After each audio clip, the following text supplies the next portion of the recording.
সুপ্রিয় দর্শক শ্রোতা আসসালামু আলাইকুম। আবারও আরেকটি ভিডিও নিয়ে আসলাম। আজকে আমরা আসছি ফিশিং জাহাজে। ফিশিং জাহাজের ইকুইপমেন্ট সম্পর্কে আপনাদেরকে আজকে ধারণা দিব যে একটি ফিশিং জাহাজের ব্রিজের ভিতরে যেখান থেকে চালানো হয় সেখানে কি পরিবেশ, কি ইকুইপমেন্ট, কিভাবে মাছ ধরা হয়, কিভাবে জাহাজ চালানো হয় সেই বিষয়ে আজকে আপনাদের সাথে কথা বলবো। আর দেখতে পারতেছেন এটা, হ্যাঁ, এখানে আছেন একজন অফিসার। আজকে আপনাদের যে বিষয় হলো কোনটার কি কাজ, কোনটা দিয়ে কি করে সেই বিষয়ে আজকে আলাপ করব। এখানে অফিসার একজন আছে, অফিসারের সাথে অফিসার আমাদেরকে সব কিছু বলবে কোনটার কি কাজ, কিভাবে কি করে। ভিউয়ার্স, আমরা এখন যে জাহাজটি আছি এটা বাংলাদেশের একটি অত্যাধুনিক জাহাজ। এখানে আপনার সব ধরনের ইকুইপমেন্ট আছে, দেখতে পাচ্ছেন। ইকো সাউন্ডার, এটা পানির পরিমাপ মাপা হয়। প্রত্যেকটা ইকুইপমেন্টই অনেক দামি। সোনারের মনিটর এবং পুরো জাহাজটি সিসি ক্যামেরার দ্বারা নিয়ন্ত্রিত। দেখেন কোথায় কি হচ্ছে সেগুলো এই ব্রিজ থেকেই সবকিছু দেখে এবং কন্ট্রোল করতেছে।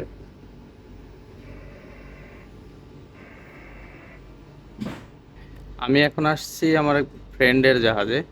তো সে ইকুইপমেন্টগুলা চালিয়ে দেখতেছে সবকিছু ঠিক আছে কিনা। কিছুদিন পরে সাগরে যাওয়া হবে। এখন তো আপনাদের নিষেধাজ্ঞা চলতেছে, যার কারণে অনেক জাহাজ ঘাটে, চট্টগ্রাম ঘাটে এসে রয়েছে। আপনাদেরকে দেখাই সারি সারিবদ্ধভাবে কত জাহাজ, সবই অত্যাধুনিক জাহাজ, এক একটার থেকে এক একটা, কোনোটা কম না। বড় বড় জাহাজ, এক একটি জাহাজে 400-500 টন মাছ সাগর থেকে ধরে আনে।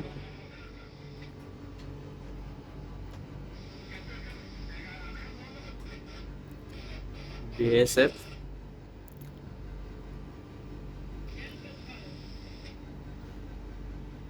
যেটা দেখতে পাচ্ছেন আপনার,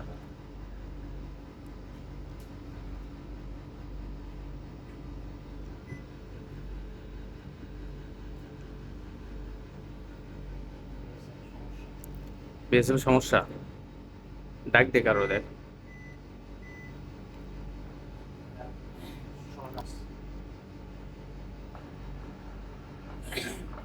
ওর কি লেখা আসছে ওরকম কা। হ্যাঁ, ওই যে বন্ধ অফ হয়ে যাইতেছে। এই যে আপনার দেখতেছে এসএসবি, এটা দ্বারা আপনার অনেক দূরের জাহাজের সাথে কথা বলা হয়। আর এটা বিএসএফ, এর সামনে জাহাজ পড়লে জাহাজে জাহাজে কথা হয়। এটা রেঞ্জটা অনেক কম, এই যে এসএসবি রেঞ্জটা অনেক বেশি। আপনাদেরকে এখন সোনারের সম্পর্কে ধারণা দিই।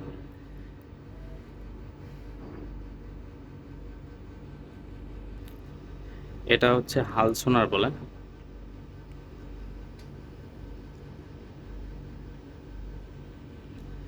এই হাল সোনার, এটার কাজ হচ্ছে আপনার কোথায় মাছ আছে জাহাজের আশেপাশে বা কত দূর গভীরে, সেটা আমরা এখান থেকে নিয়ন্ত্রণ করতে পারি বা দেখতে পারি।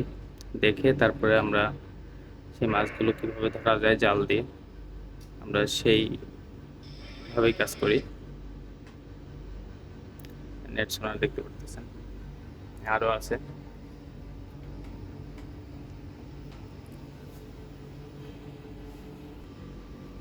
দর্শক, আপনাদেরকে আরেকটা জিনিস দেখাই। এটা হচ্ছে ইকো সাউন্ডের মনিটর। এখানে আমাদের পানি আছে 10.10 মিটার। তো ইকো সাউন্ডারে আপনার আমাদের অনেক কাজ, পানির গভীরতা তো নির্ণয় করে। এরপরে আপনাদের মাছের ঝাঁকগুলো আছে যে পানির নিচ থেকে যে যায়, সেগুলো আপনার এগুলাতে যে এরকমভাবে এক এক ধরনের একটা চিহ্ন আসে। মাছের ঝাঁকগুলা গেলে আমরা বুঝতে পারি যে জাহাজের নিচের থেকে কত মিটার পানি দিয়ে আপনার মাছের ঝাঁকটা যাচ্ছে। তো আপনারা জানেন যে বাংলাদেশে ফিশিং জাহাজ আছে, কিন্তু এত অত্যাধুনিক এত বড় বড় জাহাজ আছে কিনা সেটা আপনাদেরকে আমার এই ভিডিওর মাধ্যমে দেখাবো, যে এক একটি জাহাজ কত সুন্দর কত অত্যাধুনিক। এটা হচ্ছে আপনার ইকো সাউন্ডার, আর এটা আমরা বলি স্টারিং, কিন্তু আমাদের কাজ কাজ হয় এটা দিয়ে, জয়স্টিক।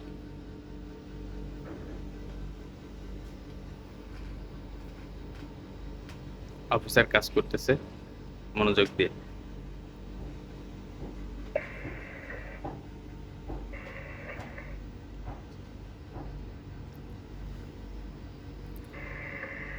আমরা এখন অবস্থান করছি কর্ণফুলী নদীতে, আপনার নতুন ব্রিজের পাশে। ওই যে দেখতেই পারতেছেন আপনারা ব্রিজ, আপনাদেরকে দেখানোর চেষ্টা করতেছি। জেটিতে বান্দা, এখানে আরো অনেক জাহাজ বাঁধা আছে।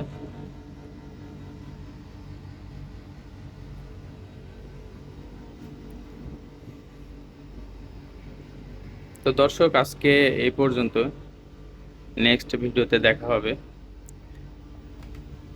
আজকে ব্রিজের ভিডিও দিলাম, অন্য সময় মাছের ভিডিও দিব, এবং আমরা কিভাবে সাগরে মাছ ধরি সেটা দেখাবো। তো সকলে ভালো থাকবেন, সুস্থ থাকবেন। চ্যানেলটি অবশ্যই সাবস্ক্রাইব করবেন, সাবস্ক্রাইব করে আমাদের পাশেই থাকবেন, লাইক করবেন, শেয়ার করবেন। আর ভিডিওটি কেমন লাগলো আমাদেরকে কমেন্ট করে অবশ্যই জানাবেন, যে আপনারা কি ধরনের ভিডিও দেখতে চান। আমি আপনাদের মতন করে ভিডিও বানানোর চেষ্টা করব।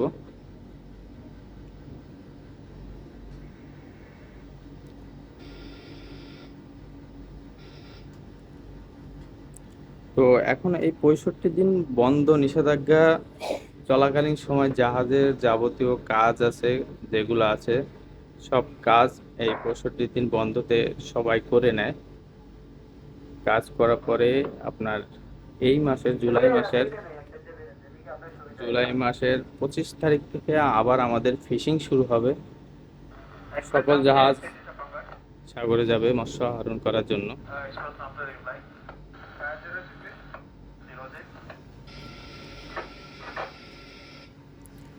তো যাওয়ার আগে এখন ইকুইপমেন্ট গুলো সবগুলা চেক করে নিতেছে, যে কোনো প্রবলেম আছে কিনা। প্রত্যেকটা ইকুইপমেন্ট অনেকদিন বন্ধ থাকার কারণে সেগুলো সব ঠিকঠাক আছে কিনা সেগুলো দেখার জন্য আজকে চেক করতেছে। আর আমিও আপনাদেরকে দেখানোর চেষ্টা করলাম যে ব্রিজের ভিতরে যেখান থেকে পরিচালনা করা হয়, সেখান সেখান থেকে কিভাবে পরিচালনা করা হয় সেটা।